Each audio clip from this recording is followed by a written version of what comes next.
Low back pain, depression অথবা high blood pressure, আপনার শরীরে ভিটামিন ডি এর ঘাটতি হলে এই উপসর্গগুলো ছাড়াও সবচেয়ে গুরুত্বপূর্ণ একটি উপসর্গ হতে পারে যে আপনার রোগ প্রতিরোধ ক্ষমতা কমে যেতে পারে, কেননা ভিটামিন ডি ডিরেক্টলি আপনার ইমিউন সিস্টেমের সাথে জড়িত।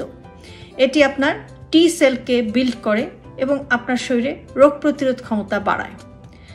আপনার শরীরে যদি ভিটামিন ডি এর ঘাটতি হয় তাহলে আপনি বারবার নানান রকম রোগে আক্রান্ত হতে পারেন। আপনার বিভিন্ন ক্রনিক ডিজিজ হতে পারে, বিভিন্ন ধরনের ইনফেকশন হতে পারে। ভিটামিন ডি আপনার শরীরে ক্যান্সার সেলকে কিল করে, এমনকি আপনার শরীরে প্রবেশ করা বিভিন্ন ভাইরাসকেও এটা কিল করতে সাহায্য করে।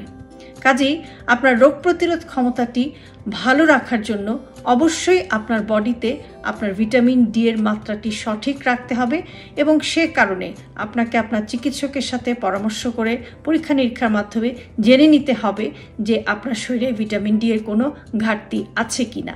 ভালো থাকবেন সবাই।